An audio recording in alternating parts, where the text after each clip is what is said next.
Kids don't know what it's like to look haggard.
I don't go out of my way to tell people usually. She's young. Like for that position, I feel like they're very young. Well, full power. Detective CK is relatively young for that position. Honestly, I don't know her age group. I suppose she probably, yeah, but she's hardly.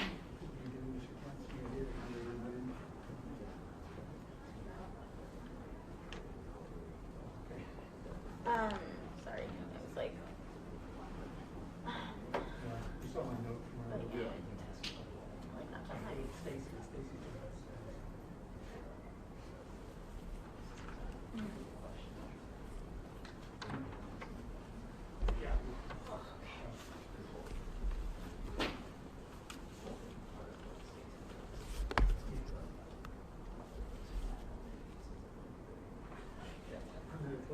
You were the king of that.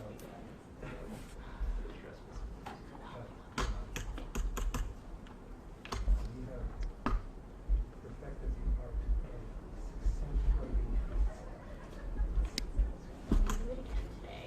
That's my energy.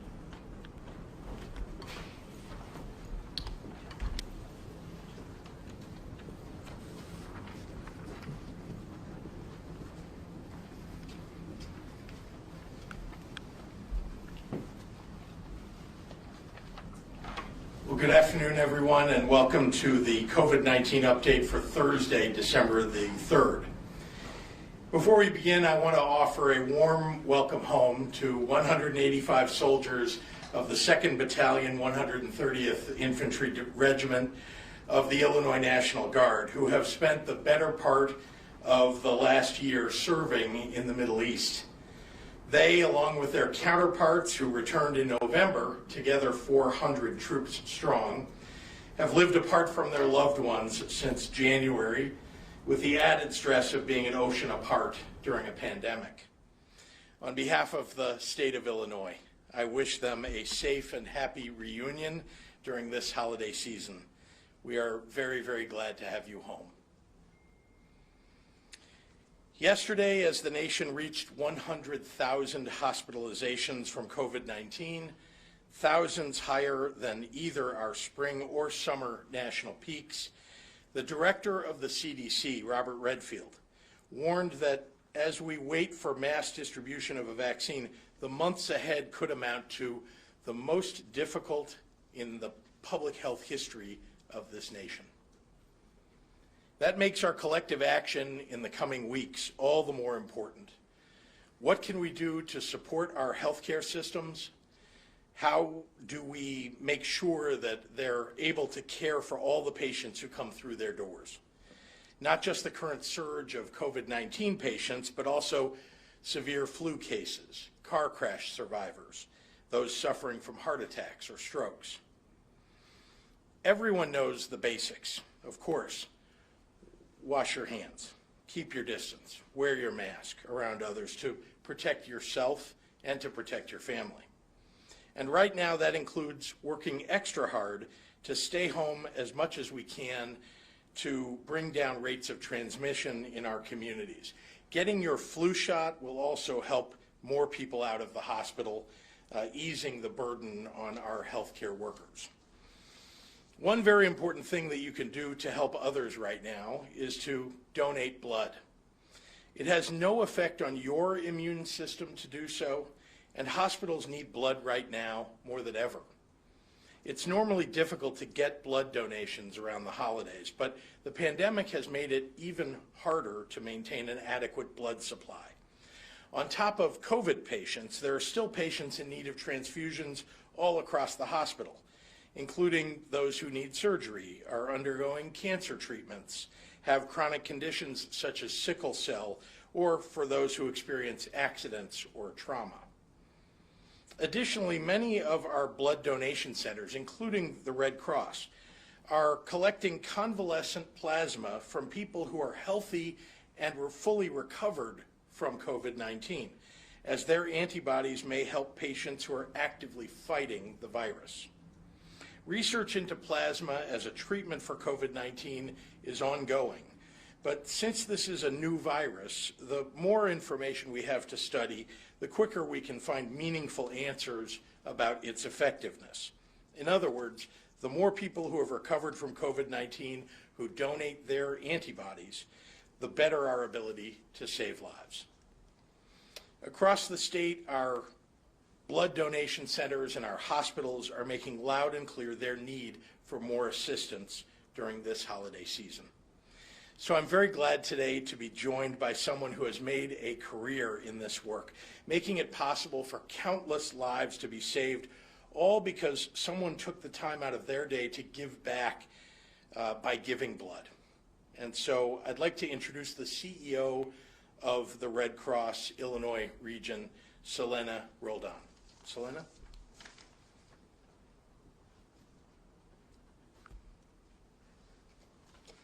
Thank you, Governor Pritzker, and thank you, Dr. Ezike, for your steadfast leadership at this time. At the Red Cross, we are grateful for the medical professionals, first responders, and those providing essential services. This includes the dedicated phlebotomists and individuals who collect life-saving blood each day. Every 2 seconds, someone in the United States needs blood. The COVID-19 pandemic does not change the Red Cross mission. During this holiday season, as the weather gets colder and people shelter in place, the Red Cross must continue to hold blood drives across Illinois and supply hospital partners with life-saving blood.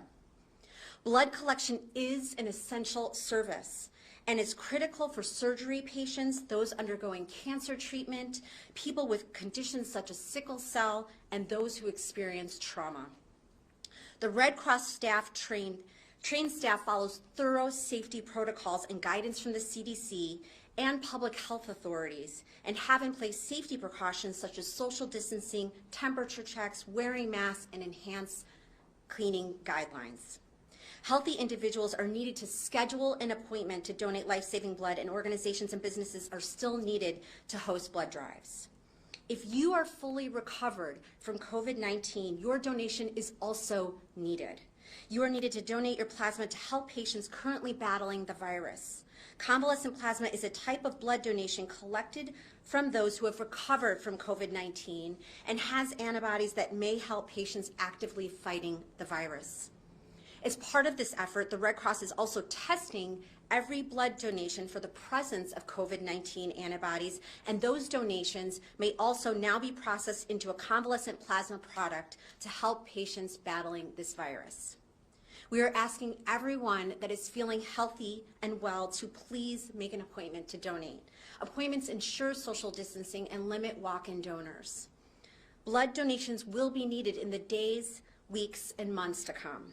You can make an appointment to donate by visiting redcross.org or by calling 1-800-RED-CROSS. Two of the most important ways that you can help at this time is by rolling up a sleeve to donate blood or by becoming a Red Cross volunteer. Thank you to everyone who answers the call. I now have a brief statement in Spanish.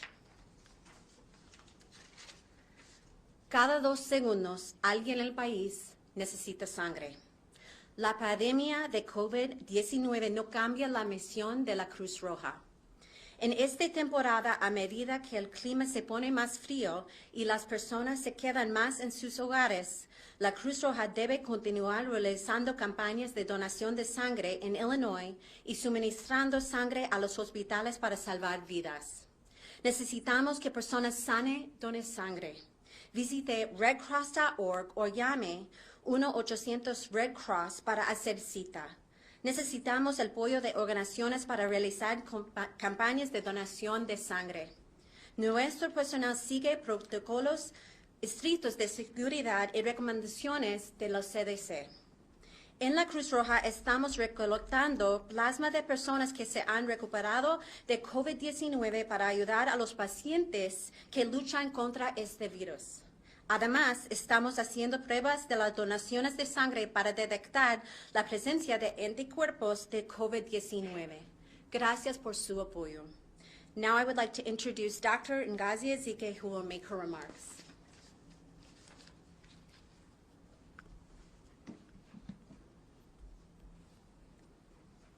Good afternoon. I want to touch on the quarantine timeframes, as I know there are questions about the new guidance. The previous guidance from the CDC was for individuals who had been exposed to someone with COVID-19 to quarantine for 14 days. However, in further study and extensive modeling by CDC and other academic institutions, the CDC has now reduced that to 10 days as long as the individual does not have any symptoms at all.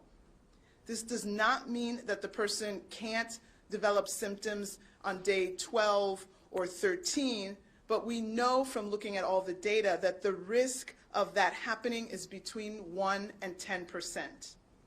Alternatively, a person can discontinue quarantine at 7 days if they have no symptoms and they have a negative test in the preceding 48 hours.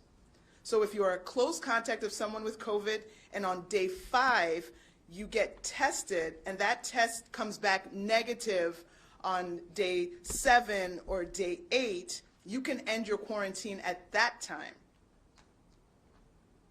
You still have to quarantine between the time you took the test and when you get that negative result.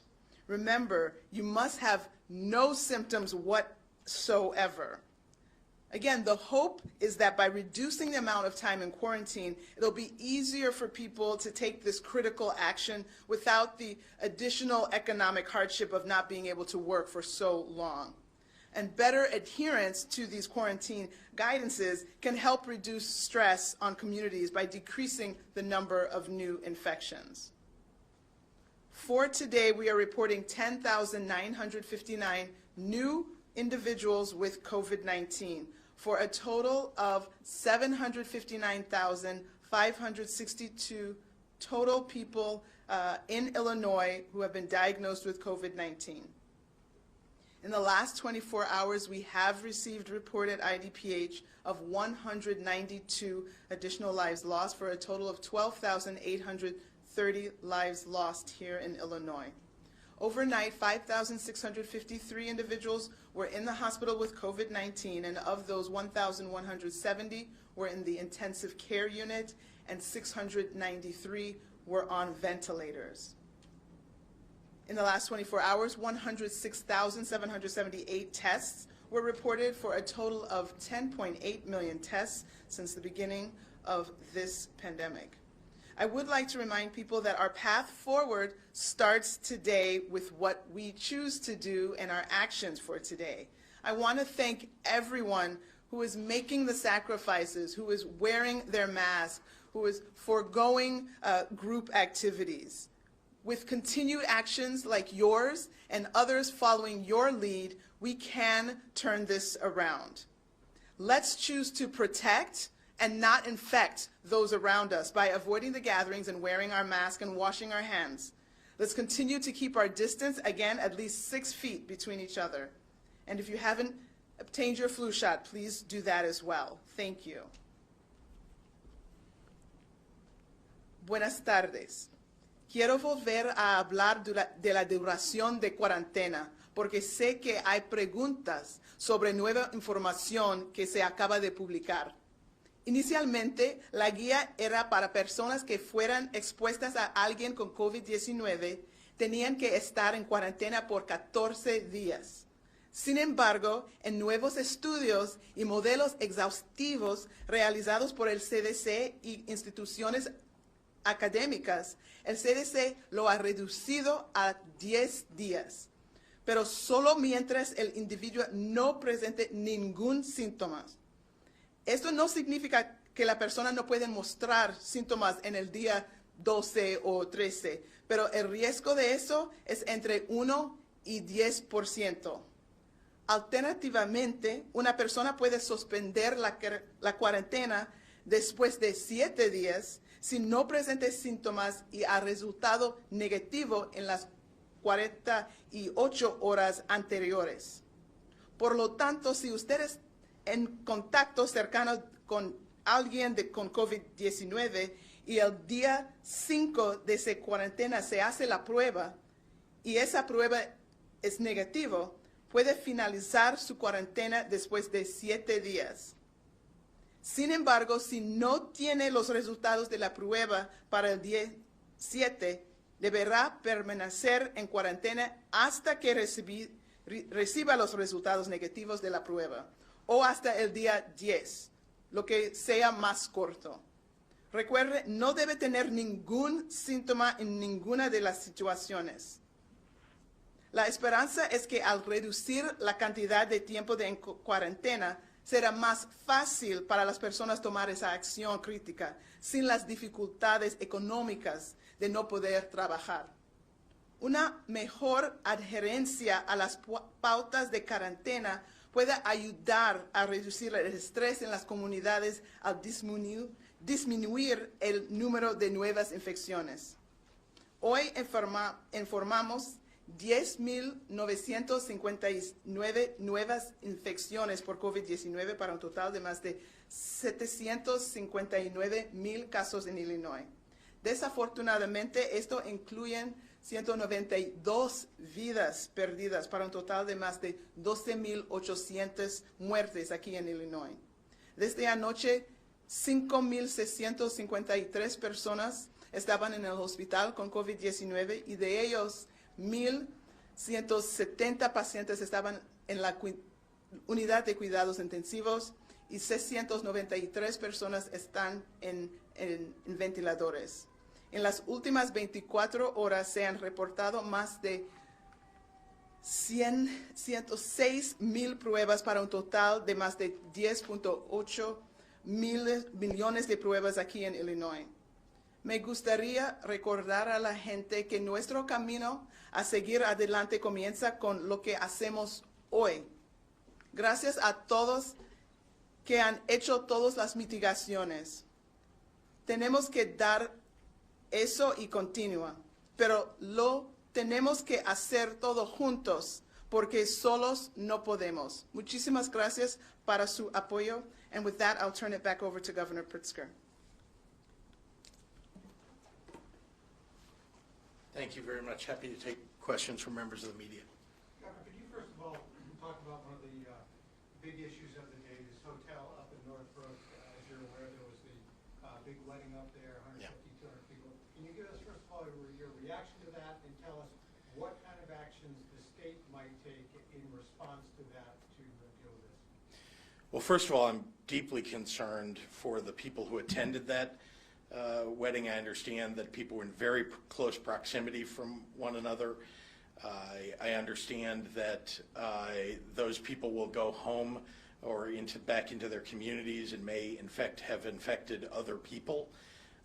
And this is very concerning to all of us. At a moment when we have rampant COVID-19 throughout Illinois, community spread, here we have people who are in a concentrated fashion have the ability now to go spread it to everywhere that they return to. So I'm deeply worried for them and for the communities that they've returned to, for their families and so on.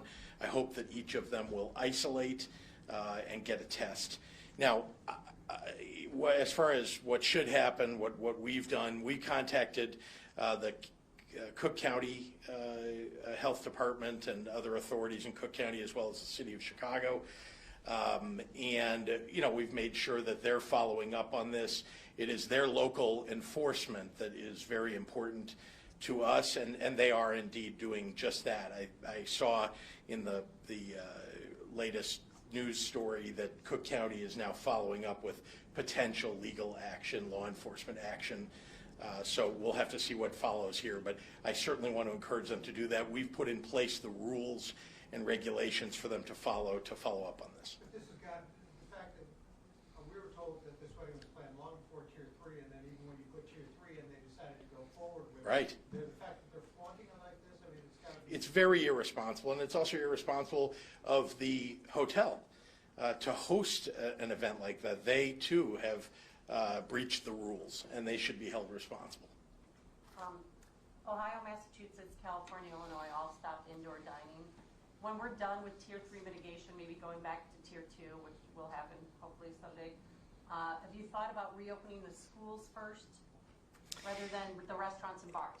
Amy, I know that you keep reporting that somehow we've closed schools. I have not closed schools. So that's just that's a fallacy. I know it's up to superintendents. It is, and all across the state, parents, teachers, local school councils have made decisions for themselves based in part upon how rampant the virus is in their county, in their area, based in part on how rampant it is among the people who attend that school or their families. And I think for the most part, school superintendents, the school councils, parents, faculty, et cetera, have been responsible about that. We have many people who are learning from home because that's what their communities felt was right to do. We also have many people who are in hybrid situations, which for some works very well. And then there's a smaller portion that are going to school every single day, because that's what they've deemed to be safe. But we're not keeping people from having school. Last 2 days in Illinois have been the 2 deadliest days during this pandemic. Across the country, more than 3,000 dead, also the deadliest state of the U.S. Yes. How long do you think we should be prepared for these kinds of numbers? Look, Eric, I don't know, but I can tell you that it is devastating. It's just devastating for the country. It's devastating for the state of Illinois, for all of us who are very focused on trying to save people's lives.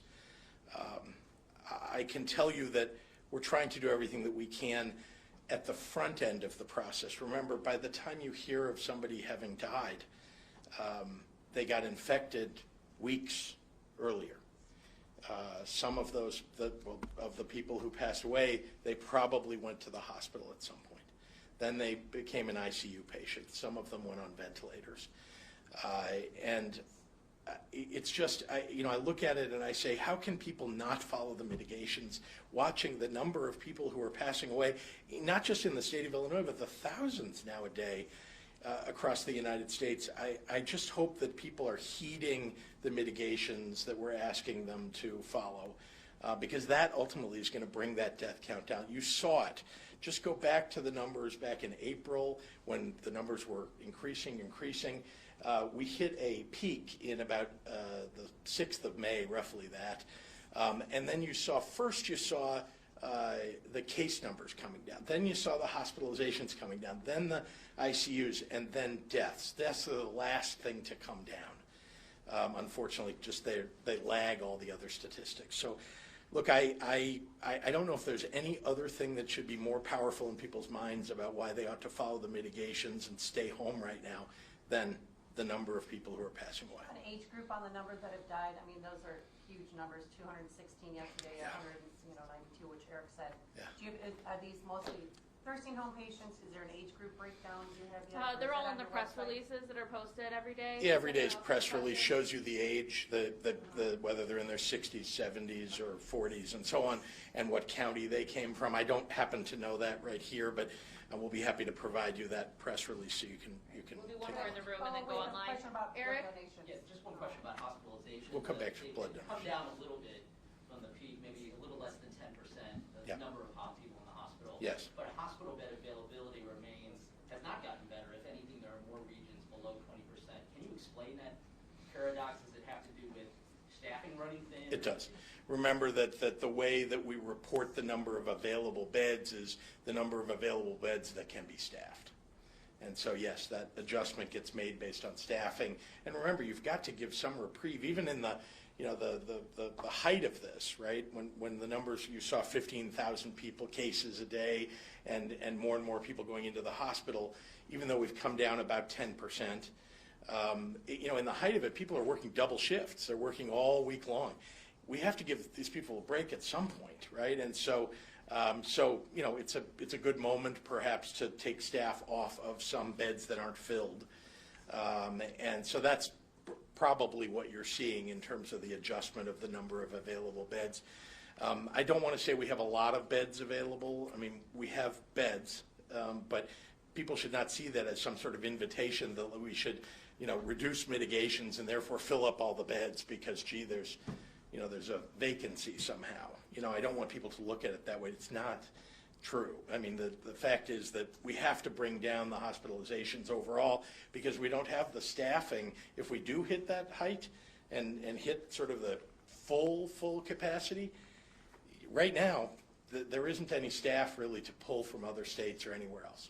All right, Wall Street Journal and New York Times are both reporting that 106 of 7,000 blood donations that were collected by the American Red Cross last year, December of 2019, came back positive for the COVID antibodies, which means it's been around here longer than we suspect. So when people donate blood, and I know a lot of people do want to donate blood, is their blood work going to be checked for antibodies?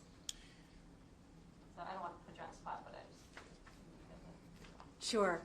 So yes, we are testing all blood at this point for, so if you come in and you donate blood, your blood will be tested for COVID antibodies. Well, that's great. All right, we've got to go online for questions. Dean Olson at the SJR, how is the state trying to combat the notion that the state is taking away personal freedoms with the mask mandate? I'm surprised by the question just because this has now been around for quite some time, and I hope people understand that people may have the notion that we're taking their freedoms away, but the reality is there are laws on the books that in the course of a disaster, an emergency in this state, that the job of our government is to step in to try to reduce the disaster, to try to save as many lives as we possibly can. We've limited the kinds of mitigations that we've put in to the things that will actually have an effect on the virus, or at least on the number of people who will get sick from the virus. And we've even adjusted them over time to make sure that we're taking into account that certain things we've learned over the last 9 months would tell us that you can keep certain kinds of retail open at a certain capacity and that they're unlikely, or it's less likely, lower risk that people will get the virus from that situation. So look, it's science and facts. And I hope that when we put the science and facts out there, and we have throughout this, you've seen the doctors standing here, you've seen the studies that we've put out, you can read for yourself online or otherwise why those mitigations have been put in place. And there are people who don't want to believe them and want to say that we're taking their freedoms away, but that's not at all what we're doing. Jake Griffin at the Daily Herald. Can Dr. Ezike describe children's ability to be inoculated with the current vaccines in the pipeline? Are these vaccines safe for children? And also, where do people over 65 not living in care facilities fit in the vaccination schedule? might have to remind me of some of the pieces. Regarding children, as of this time, we don't know that this will be approved for people under the age of 18. I think the majority of the people in the trials were over 18. There are special rules in terms of medical studies and enrolling kids. That's a special protected class, if you will. I did remember in trying to absorb all of the information, I did recall that after they had gotten the requisite number of individuals over 18, I did remember, and I don't know if it's Pfizer for sure. I remember someone being able to go and get some older teenagers that may have been enrolled. So I don't know if there was enough information from those participants that, of course, would have had to have an adult, a guardian consent. I don't know if there's enough information from that for them to lower the age at which this can be given to under 18. We will find out as the FDA rolls out their recommendations. We will get to know more about who it can be given to, from the lower age limit to is there an upper age limit. So those are pieces of information still yet to be finalized. Where do people over 65 not living in care facilities fit into the vaccination schedule? So you could probably explain ASIP. Yeah. So in terms of the guidance, in terms of the prioritization scheme, for sure the top priority, and again, everyone needs to get vaccinated. So if we have only 10% of the population vaccinated, we are not going to get where we need to go. But in terms of who should get it first, there have been careful thought, including, as the governor has mentioned, ethicists, scientists looking at the data, modeling, trying to see what happens when you immunize this group versus that group. We do know that the first group will be long-term care residents and hospital-related workers. Both of those groups are the #1 group to be immunized. Following that, we are waiting to get final word, but what we think is going to come out is that you're going to have people over 65, people with multiple serious comorbid conditions that we know the virus preys upon, and people who form the critical infrastructure of our society that allow us to continue to live our life as we know it, that help us to have food in the grocery stores, that make sure that sanitation is picked up. All of those will also be in that next tier, and if it's going to be that first group, 1A, and then a 1B or a 1C, or if all of that will be in 1B. We're waiting for those final recommendations, but those will be the next people in the next tier. Brian Boyles at Health News Illinois. Have we started to see any impact from the antibody treatments received from the federal government for hospitals strained by the high volume of COVID-19 patients? Do you know how many treatments the state has received so far? Great. So we have had weekly shipments, and so this is another great thing, and I thank you for asking this question because it's really important that we get this word out.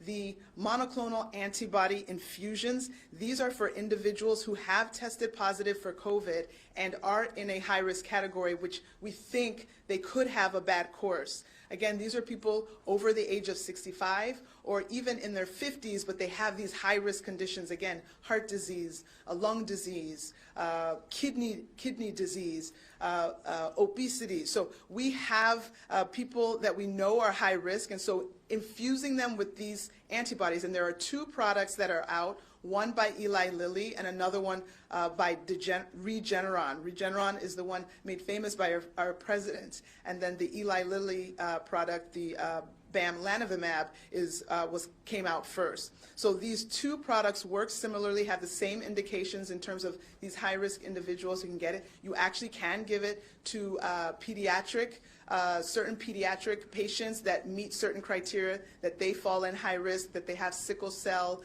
that they have certain diseases that, again, portend a potentially bad risk, and they have to be at least 40 kg, about 80 pounds, 40 kilograms. So that this is available to people of, a wider, from 14 on up, and people need to know about it. We have not received a lot of doses. In our first shipment, we got about 6,000 doses. Remember that in a day, we report 12,000, 10,000 people, and we got 6,000 doses 1 week. Again, remember, we're identifying 10,000 people in a day. So if we're identifying 70,000 cases, but we got 6,000 in 1 week, this is not available to everyone at this point. But now with another product that's coming on board, we are having shipments of both the Eli Lilly product and the Regeneron product so that there's more. And so we're working with hospitals and infusion centers and even home health agencies to be able to get this product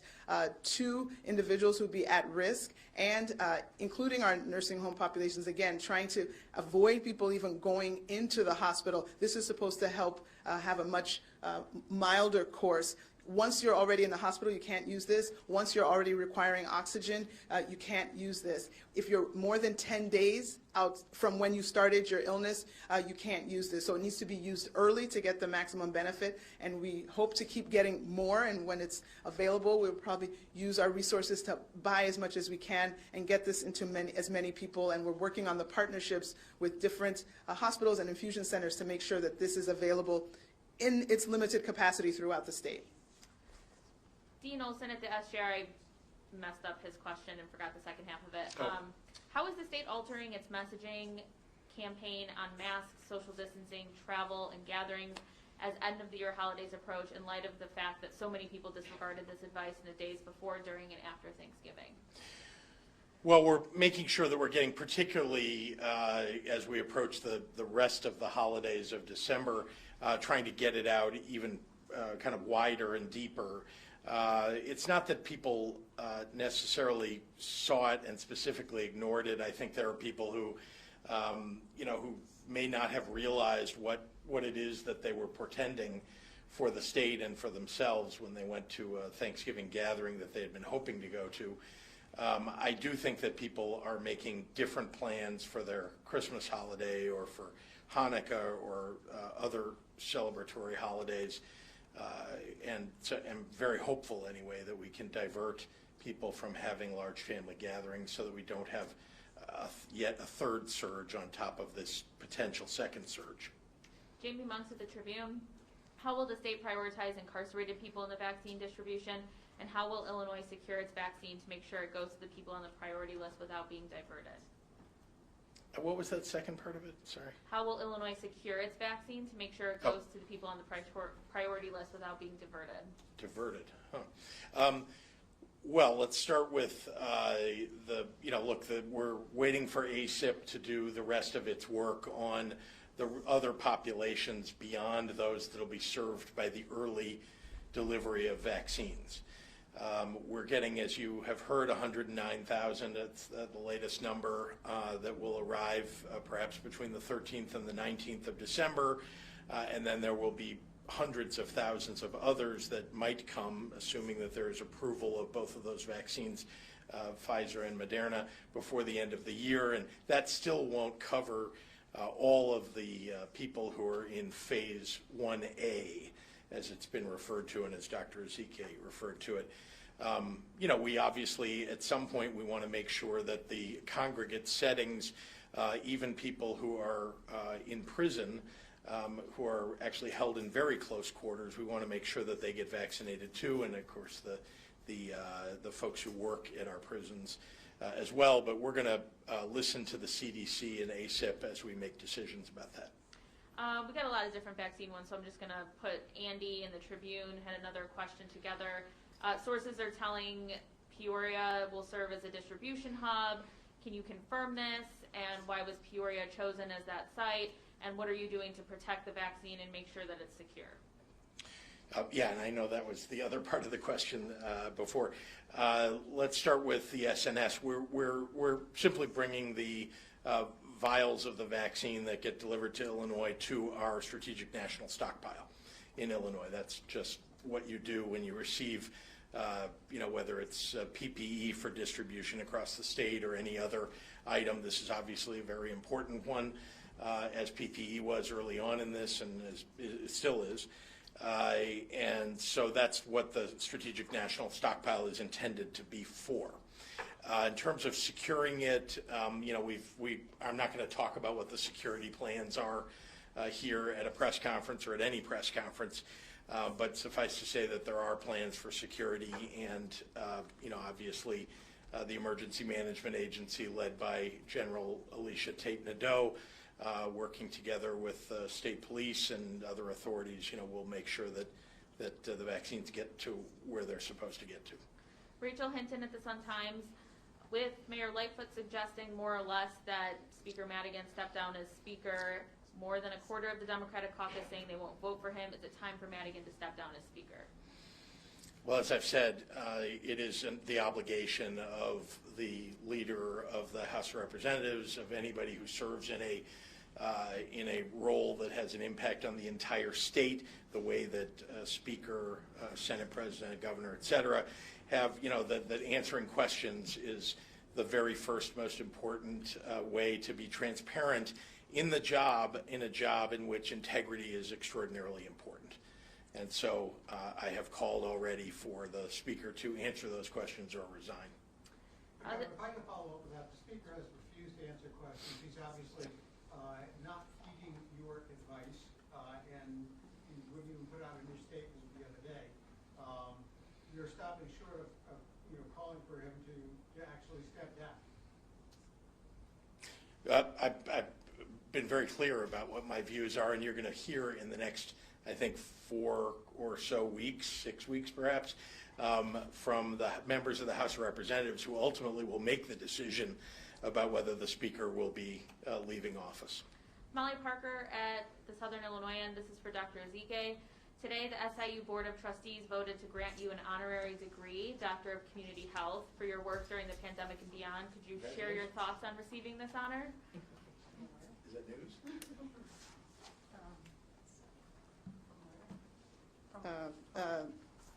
Thank you I am grateful for this, and I receive it in the name of the incredible people at IDPH who work so hard to make IDPH and put our state in such good stead under the leadership of Governor Pritzker. So thank you so much for that honor. Mike Militich has a question. Missouri County bordering Illinois tracks reinfection rates and started sharing that information with the public. Is Illinois tracking the reinfection rate as well? And if so, where can people find that information? We don't have a case yet here of documented reinfection.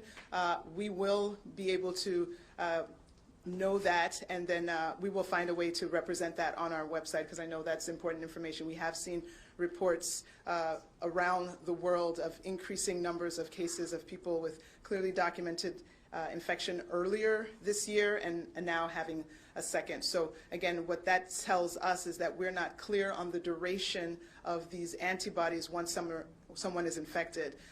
Again, the duration of the antibodies in one individual might not be the same for another. So for someone, maybe it's longer, and some people it's shorter. So again, please understand, with this novel, meaning new coronavirus, there are questions that have to be answered with the tincture of time. As we go further along, we will know more. So we can't know everything about this new virus the day it hits, the year it hits. With time, we will learn more, and we'll share as we learn. Shia from Politico will be our last question today. What is your office doing to prepare for the upcoming legislative session in January in terms of the budget, black agenda, and ethics? Well, we've been preparing for the legislative agendas for the legislature to get together for months now. Our anticipation had been that they would get together in November, as was originally planned. So as you can imagine, having a little more time, I put out principles for energy legislation. I put out principles for legislation around both criminal justice reform and addressing racial inequality in our state. I've been very clear about ethics legislation. I started, with very clear principles back when I gave my State of the State address at the beginning of 2020, and I have reiterated not just those points but others. It is time for us to rid this state of the unethical characters that hold office, and we need to have laws on the books that address the things that we have learned that have been taking place in our state. Things like making sure we have lobbyist disclosure, making sure that we have ethics, particularly around any energy legislation that takes place in this state, and that's where a lot of what you've heard about recently has come from, on both sides of the aisle, I might add. And I also would say that it's ridiculous to me that somebody can serve in the legislature and turn around and become a lobbyist the next day, a consultant, a lobbyist,